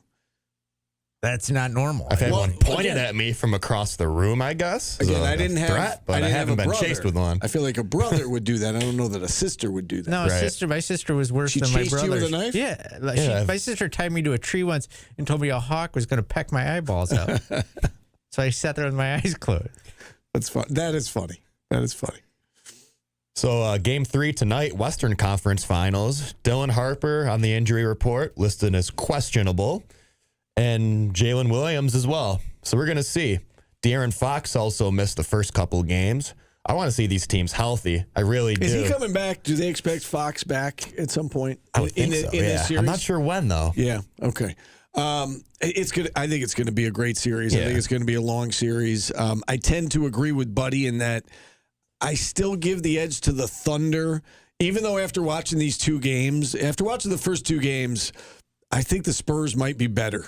They got to take care of the ball. Yeah. A lot of turnovers. Stephon Castle had 20 in the first 2 games. I think if these 2 teams play at their maximum ability, I think the Spurs might be better because I think Wemby might tip them over the top. And their guard depth, too. They can handle OKC if they take care of the ball, get Fox back. But what I was going to say is I'm gonna side with Buddy in that until I see otherwise, I'm going to pick the Thunder because going in, I thought they were the best team. Yeah. But I think this series is going to be tighter than I originally expected it to be.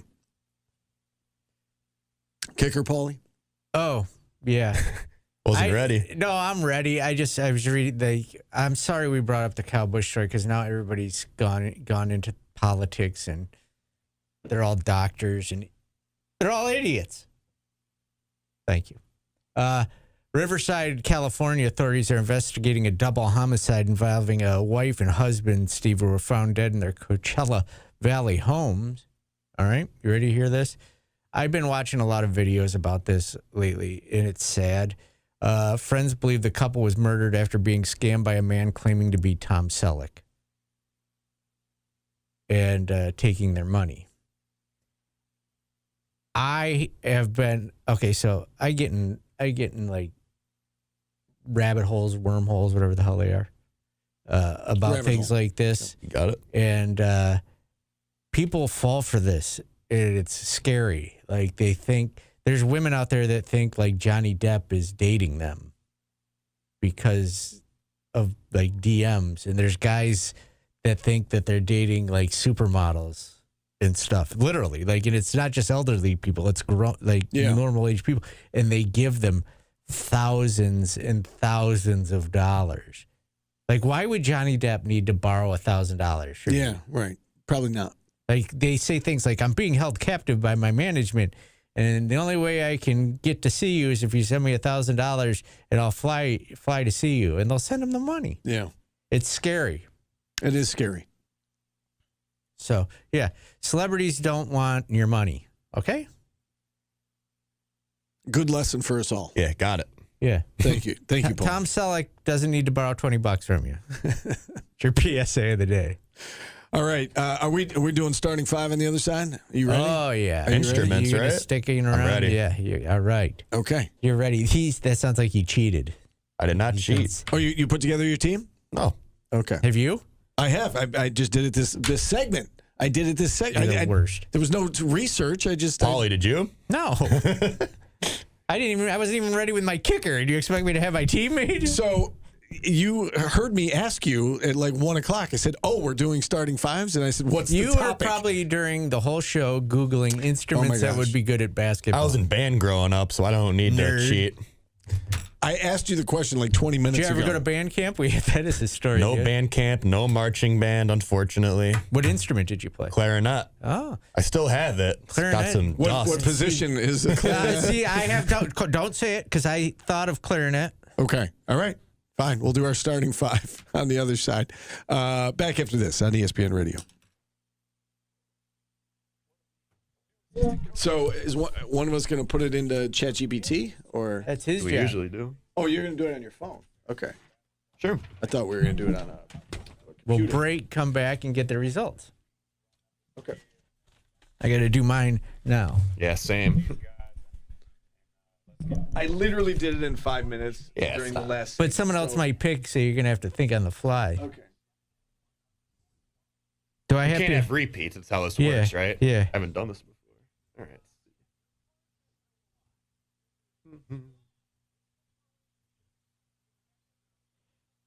I just spelled that wrong.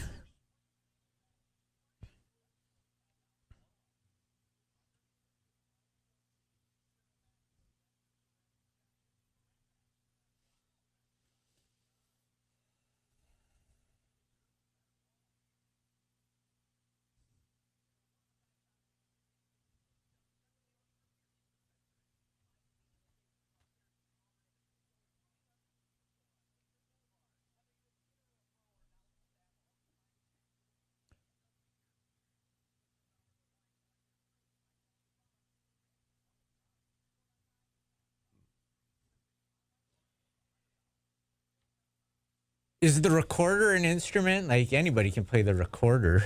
I thought I would count the recorder. Or the kazoo. Played the kazoo in like second grade. Oh yeah. Oh, that's a good one. If you're looking at what Sport Boy just said, I already had that on my team. So. Sport Boy? Oh, is that who you're talking about? Oh, no. Said, oh, that's a good one. No? Oh, that's a good one, too. Who's cheating now? I already made my team. You're like taking other people's. I gotta. Doing a depth chart. Yeah, I gotta have backups. I got backups too. Going 11 or 12 deep. Skin flute. Sorry, Kevin. It's harder than I thought. Thinking of like positions.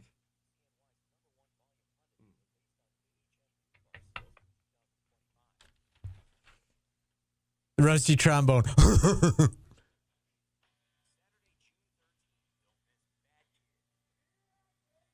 All right, Dr. Dorks. Worry about the show.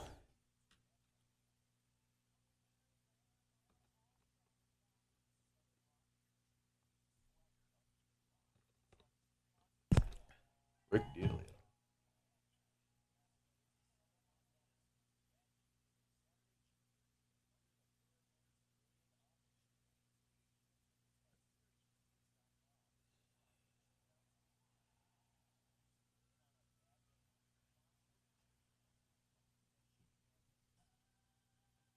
Here, I'm just opening up a list of instruments in case I pick. I'm not good with orchestra instruments. They all look the same.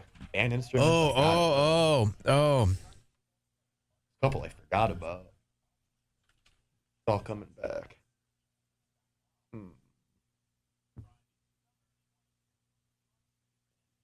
Now, are the electric guitar and the acoustic guitar different or the same? 100%. Okay. Same with like clarinets. You have the bass clarinet, regular clarinet. Yeah, we're just going one clarinet, nerd. Ah, man. No love for the clarinet. Settle down, nerd. And bass clarinet ready. You had like Don't sleep on 5 the bass clarinets. clarinet. Got the alto clarinet, the B flat clarinet. What was the last? The beef? What was it? The B flat's like the regular B clarinet. flat. Not beef. Flat. The beef flute? No. Oboe is pretty much a clarinet too. If you think You settle down. We don't talk. like piccolo. He was on the show today. No oboe talk. Yeah. Well, Or beef flute, Steve. Oboe Get your was mind the out of artist the of the gutter. day one day. I remember that. That was my first day. Was We were it? talking about oboes. I'm like, what is this? Yeah. What am I getting into? Shaw says beef flap clarinet. That's funny to me.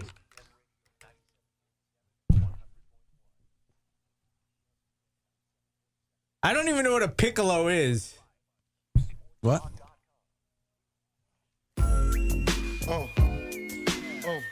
Big Papa, Steve. It's time to bring back a segment that everybody's grown to love during our summertime show, Steve. And this is a preseason game. Summer starts on Monday, right? So we'll do a preseason exhibition, get us ready for the summer season. I like it. We're going to do starting 5 today, a classic in musical instruments, Steve. Okay. Now, are we going to do like all the same position? We're all going to pick a point guard, or are we going to just? It's You're like gonna a draft. Yeah. Okay. So we'll let Dave go first because he's a band.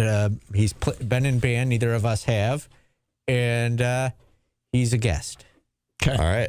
Number 1, I got to take the saxophone. It's my small forward. Very versatile. Look at that, David. Small forward saxophone on my sheet. I had sax listed as my shooting guard, so I would have been different than you guys. Saxophone off the board. I am going to go with my point guard first. I'm just taking the second one. All right, is that all right? Yeah, that's fine. I don't care. I'm going to go flute. Okay. Flute is my point guard because it's smooth sounding. Okay, I like that. I'm going to go electric guitar at the point. I'm going to go baritone. Why, hold on. I need him to explain a little bit. I want to make Steve uncomfortable. Couple explanations. Why would you pick the electric guitar? Electric guitar.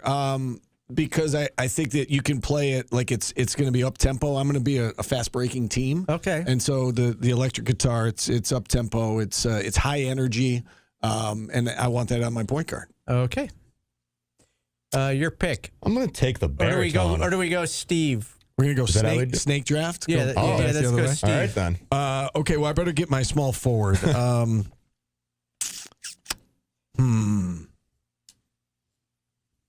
Man, I was sax was literally the first thing that I wrote down. So that was a good pick, David. I'll go French horn at my small forward. Why, Steve? I had the French horn ready too. It's similar to the saxophone. You talked about smooth. I like the French horn as my small forward. My small forward is going to be a trombone. Okay. Plays small, big wingspan though. Can get up. That's true. So I'm going to go trombone at small forward. That's true. This is ridiculous. It is. I'm surprised trumpet's still on the board. Not anymore. Oh. My power forward. Trumpet. Okay. Why? Sleeper. I mean, best player on the board at this point. So you're just going best player. Way to break it down for us. Nah, high value. Good love value. a good trumpet solo. Can blend in with other instruments. Trumpet solos are the best. All right. So you get back-to-back picks, David. It's a snake draft, so you get to go again. I guess point guard, I'm going to go clarinet. Obviously biased. Upper register, it can go really high, it can go really low. It's my point guard. I am going to take the xylophone as my center. I like that. It's a good mobile, pick. large. That's and good. it'll ring your bell or knock you on your. It knock you down if it has to. It's got a little mallet. All right, I'm gonna go.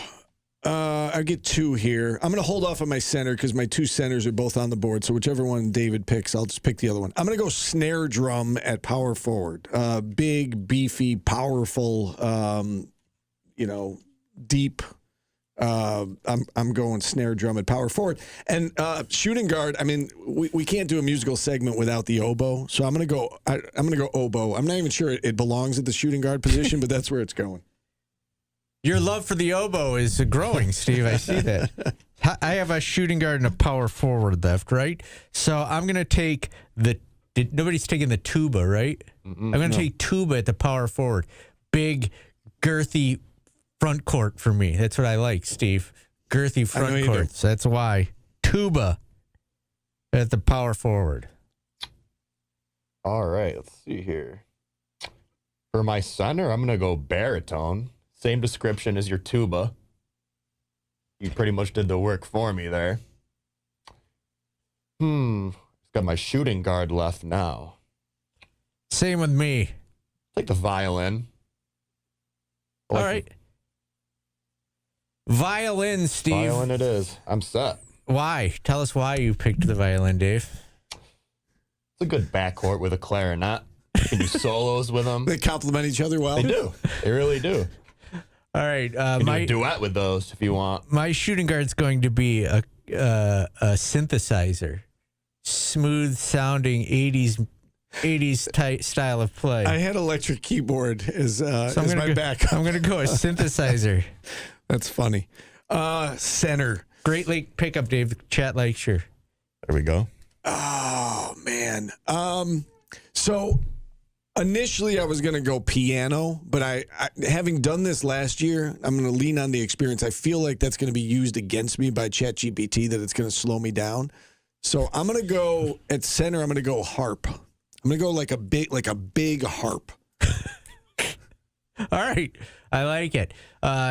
Nobody picked the triangle to run the triangle offense. Good point. No piano. No piano. I had piano on the depth chart, but it didn't make the roster. I think piano would be used against us because I feel like ChatGPT. I had it ready. You ever try and move one of those though? Yeah. You put it in the paint. Unfortunately, I know, but it's going to say we're slow, and I want to get up and down the court, so that's why I stayed away. All from right, piano. we will punch this into the ChatGPT and see who has picked the best instrument team, Steve. All right, we made it through without any childish jokes. We'll get to it on the other side. Back after this, back with the results on ESPN Radio.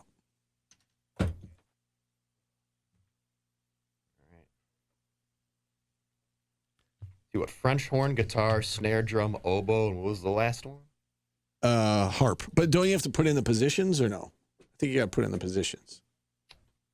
Let's see. You want me to just type it in? Yeah. See what happens. So I got it open right now. Oh, okay. I think you gotta put in the position. Makes sense. Yeah. I like my team.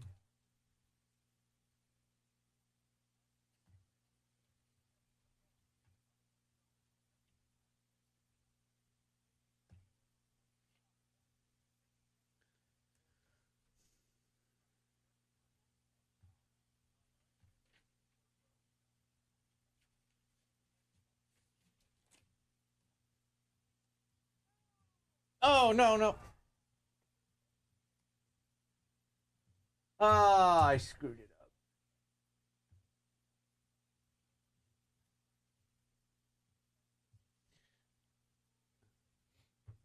up. Are you doing it?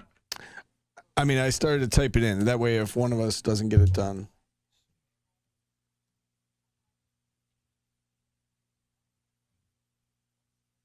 Who did you have at point guard, Dave? Clarinet. Shooting guard? Shooting guard, I had violin. Trumpet for saxophone for small forward. Trumpet, power forward. And then baritone is my center. Jordan texted me, is the baritone even an instrument? How was your power forward? Power forward was the trumpet. And center? It was baritone. Baritone what? The baritone was my center.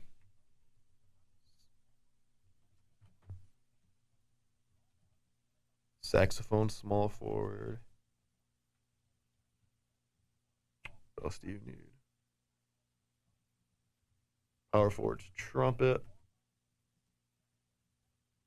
On center was baritone. Oh, there you go. Paulie, give me yours.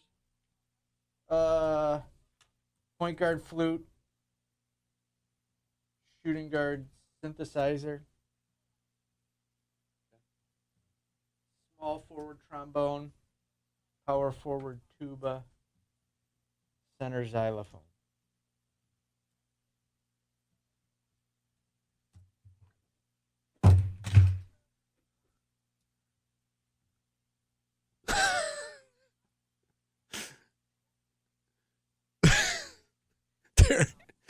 Look at that. Look at what it says about Paulie's team. Absolute chaos. Shut up. All right.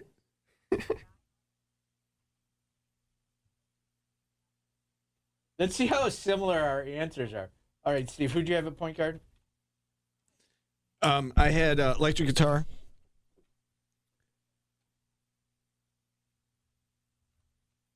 Shooting guard was oboe.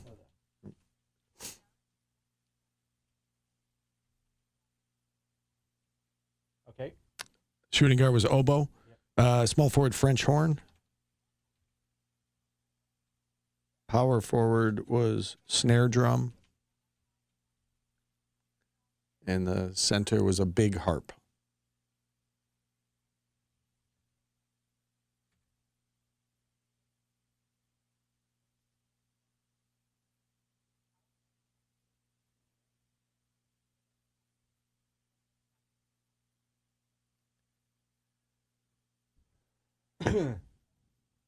Did you who? I'll tell you who. Did it do yours power rankings wise? Yeah. Okay. Yeah.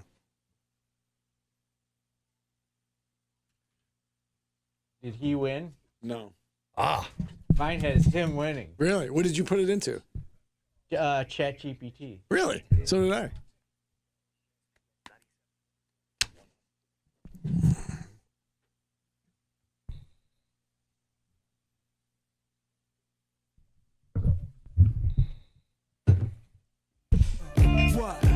Our final NAS song and song of the day is Sweet Dreams.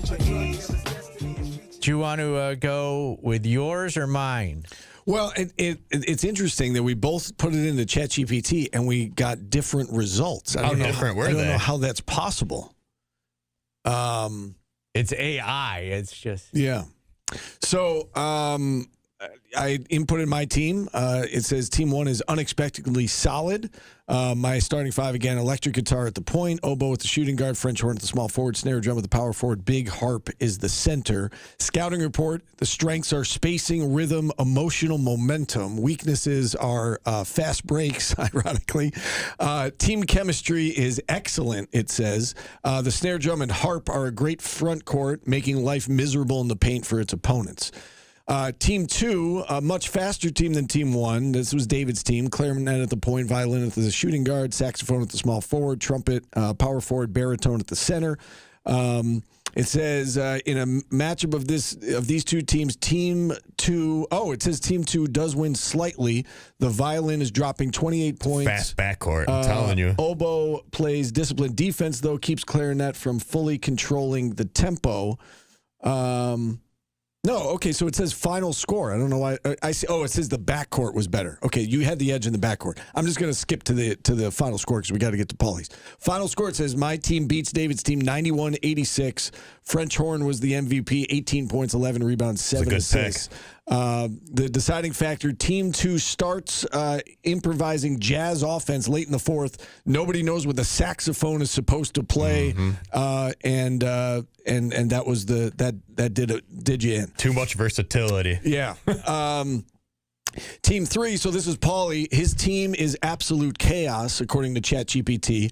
It says they will either lose by 40. Yeah, mine says that too. Or reinvent positionless basketball forever. Mine says wins by 40 or loses by 25. Okay. So again, his team flute at the point, synthesizer at the shooting guard, trombone, small forward, tuba is the power forward, xylophone at the center. It says this is the weirdest offense in the tournament. Flute will push the pace. Synthesizer creates impossible mismatches. Trombone runs point forward possessions. Tuba sets screens. Xylophone somehow stretches the floor. The problem with the synthesizer, nobody knows how to guard it. It can do a little bit of everything. The biggest weakness, though, is your interior defense.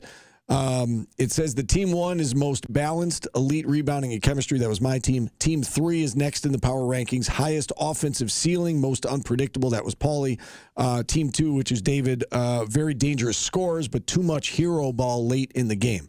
In terms of the matchup between my team and Paulie's team, it says that I win 102-98 in overtime.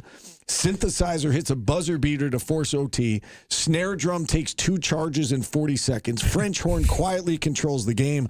Tuba fouls out, trying to defend a fast break. And once again, the electric guitar comes through in the clutch. Once overtime starts, it begins playing unnecessarily solos and somehow becomes unstoppable as Team 1 wins. Okay. I'll go with that as the final result. So you won? It's just an exhibition game. But I'm curious, how did you get different results? I don't know. Mine says Team 1 defeats Team 2, which is me versus Dave. Saxophone cooks in isolation while trombone falls out trying to guard the violin. All right. And then Team 1, which would be David, defeats Team 3 102-96. Championship MVP, saxophone. Why? Smooth scorer, clutch performer, can defend multiple positions. Mm-hmm. And saxophone hits the tournament game-winning step back while electric guitar argues with the refs. Sounds about right. So we'll go with yours. I came in last in one of them and first in the other. No, you came in first and second. So that would make you the winner. I thought you said David's team beat me. Okay. All right. So we worked out the kinks with this exercise. Yeah, it was good. That was good. Next week we do it for real. That was fun. Do you have a topic in mind for next week? I have no idea. I can start thinking about it. Wasn't it cartoon dogs the other day you mentioned? Yeah, Jordan didn't like when I did cartoon animals. It's too narrow. You run out of... I was going to say 15 cartoon dogs. You run out of them? Yeah.